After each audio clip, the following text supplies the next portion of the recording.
Malam baru saja naik ketika 5 pendaki tiba di pos 3 Manis Rejo.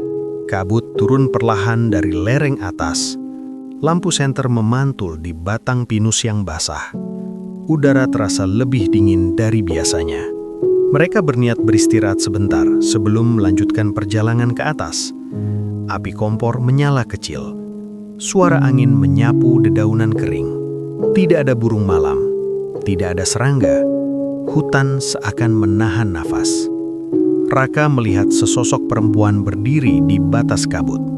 Rambutnya panjang, pakaiannya seperti kebaya lusuh. Wajahnya tertutup bayangan. Raka mengira itu pendaki lain. "Mbak Yu, mau ikut istirahat?" tanya Raka. Tidak ada jawaban. Sosok itu hanya menunduk, lalu melangkah masuk ke balik pepohonan.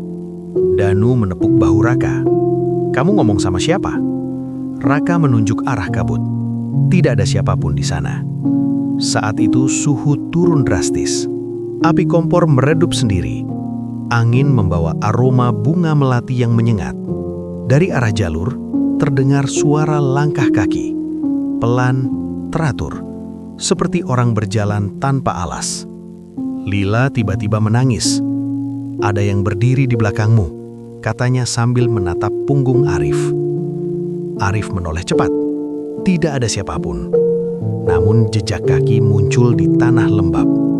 Jejak itu berhenti tepat di tengah lingkaran mereka. Kabut menebal. Jarak pandang hanya 1 meter.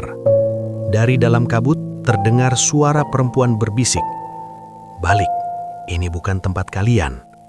Raka merasa kepalanya berat. Ia melihat pos 3 berubah bentuk. Tenda-tenda tua muncul. Api unggun besar menyala.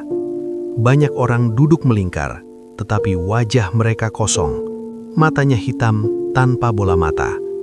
Salah satu sosok berdiri. Suaranya serak. "Manis Rejo bukan tempat bermalam. Yang berhenti akan ikut tinggal." Danu membaca doa dengan suara gemetar. Angin berhenti mendadak. Kabut perlahan terbelah.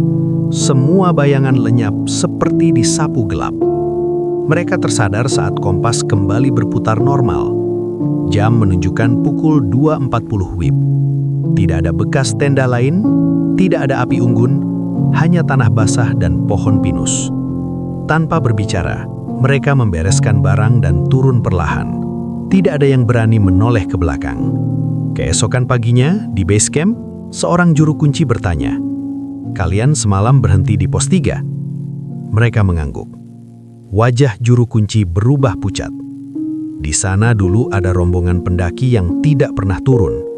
Katanya mereka bermalam terlalu lama. Sampai sekarang kadang masih mengajak orang untuk tinggal. Sejak saat itu, tidak satu pun dari mereka mau kembali ke pos 3 Manis Rejo setelah matahari terbenam."